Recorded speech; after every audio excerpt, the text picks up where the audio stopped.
Hello, everybody. Tyrone the Guy 3 here, and I am coming back to this topic. Yay! The reason I say that is because actually more people paid attention to this video I made related to this one than any of my other videos that I've made on my channel. So I just wanted to tackle the subject again because I said I was gonna make part 2 and some other parts to this idea.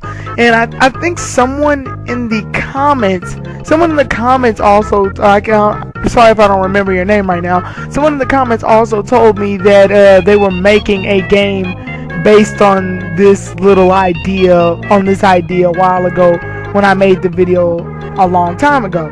So yeah, we're getting back on the Mario Generations topic. Woohoo! So anyway, I named all the bosses and rivals that I thought would be, and you all in the comments, you put up your suggestions for what you thought would be good rivals and bosses, and I like the idea. And you can clearly tell that I'm a Mario fan, but I'm not as big of a Mario fan as some of you all. So I apologize if I didn't think about some of the rivals and bosses that you all suggested and put those in the video, but I didn't think about it at the time.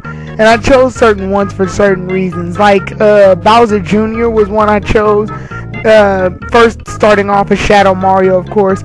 And I chose Bowser Jr. mainly because of the fact that in the era I named, with the Super Nintendo 64 and GameCube era, I chose it because everything was leading up to the Bowser Jr. was leading up to Bowser Jr.'s fight against Mario, because in the Super Nintendo section, all we saw was Koopalings, but we never got to see a leader of the Koopalings or anything. There was no real definite leader of the Koopalings. And then Bowser Jr. comes along and he shows to have more ambition and more passion about destroying Mario than the other Koopalings. And you can clearly see that Bowser puts Bowser Jr. on a higher pedestal. So I thought he would be acceptable for the middle era rival for Mario. But enough of that aside, I also wanted to tackle a few other things that I didn't get to mention in the last video, and that's mostly because the main topic of those were rivals and bosses. But today I wanted to discuss the type of outlook I would imagine a Mario Generations game would be. Or at least how the gameplay would be if a Mario Generations were to come into view for the Wii or Wii U or whatever. Basically what I'm saying is if there were to be a Mario Generations game, I chose that classic Mario would be 8-bit Mario and not a classic 3D rendition of an already existing Mario. Because I think you can just this is a chance for Nintendo to do something more with Mario, and they've already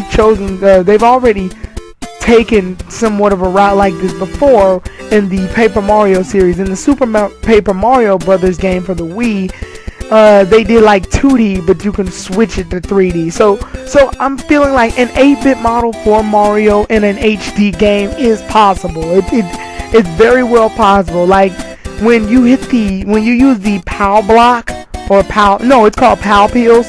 In Super Paper Mario, you see 8-bit Mario figures following Paper Mario. So it very well is possible to have an 8-bit model in a Wii game and just use a similar format to what Paper Mario did in the Super Paper Mario game, from switching from 2D to 3D, but still having the 2D paper motif paper motif or theme, as I should say. So it very well is possible to make 3D sections of Mario Galaxy have a 2D feel or a 2D plane, and you can switch them to 3D/2D format just like in Paper Mario. So I do believe that in 8-bit Mario, that classic Mario should be 8-bit Mario, only because 8-bit Mario is what started it off. And I like to believe that 8-bit Mario, due to his inability to talk, shows to be a bit more there shows to be a bit more you can do with him because he can't talk. So you'll just in little animations that he does. His animations are simple, but there's so much you can do with them. Like, for example, I imagine a cutscene kind of similar to, remember in Sonic Generations, where Sonic and Classic Sonic find the Chaos Emerald and modern Sonic boosts to get the Chaos Emerald, and Classic Sonic just thinks that's the coolest thing in the world. Well, there'll be a section where, like, they find I don't know, like a star or something, but the star is on the top of an area surrounded by two walls. So Mario does a wall jump and hops towards wall to wall, then grabs the star and comes down. And then when modern Mario leaves, 8-bit Mario looks at the same area, tries to do a wall jump, jumps off the first wall, and then tries to get to the next one, and he goes into his little falling animation, and you get the little music, you know, the doom doom doom doom doom doom doom doom doom. I think that would be a funny little cutscene. Just seeing 8-bit Mario attempting to do the wall jump it would make me laugh.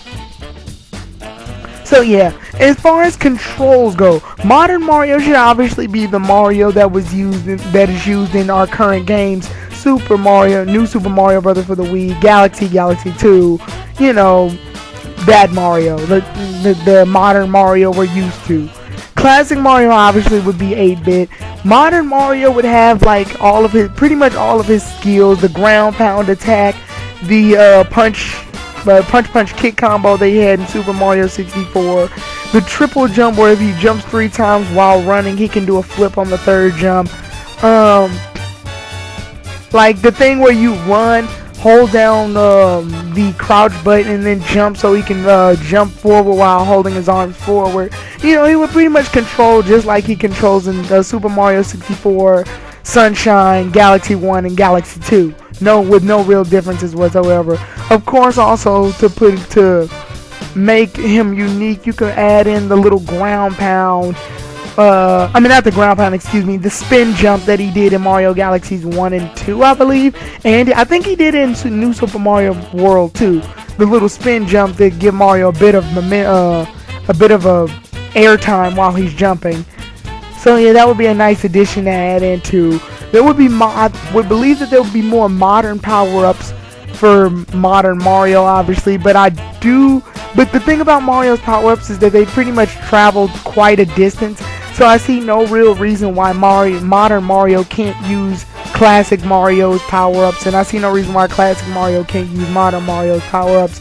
So it's kind of similar to how classic Sonic can use the Spike Wisp, even though he was obviously not in Sonic colors, and modern Mario uses Rocket.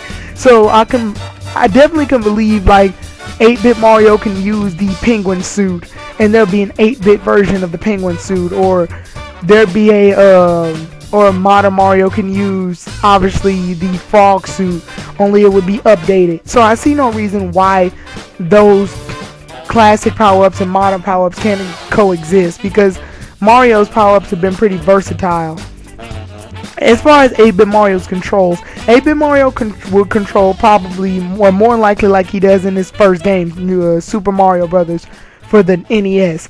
However, there will be things that I believe that he should be able to do even if they didn't take place in 8-bit. Like, for example, I still think he should have the ability to, like, say if there's a Koopa shell that's on the ground, he can pick up the Koopa shell while holding B or whatever button it is to run towards the shell and be able to hold up the shell and pick it up just like it. And so he should be able to pick up things just like in Mario Brothers 3 and Super Mario World and Super Mario Brothers 2 USA.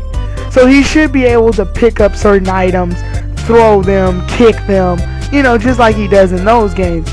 He should also I believe that 8-bit Mario should also have the ability to, instead of the punch kick combo that modern Mario has, I believe that 8-bit Mario should be able to use his hammer, like you press a button and he'll do the hammer swing animation that he had in the Donkey Kong game. So I believe that he should have at least the ability to do that. It can be very useful for stunning enemies and then picking them up. So like, for example, if a Spiny comes in, then he can just hit it with the hammer instead of jumping on it, obviously, because he can't jump on it, and then throw the injured Spiny at an opponent.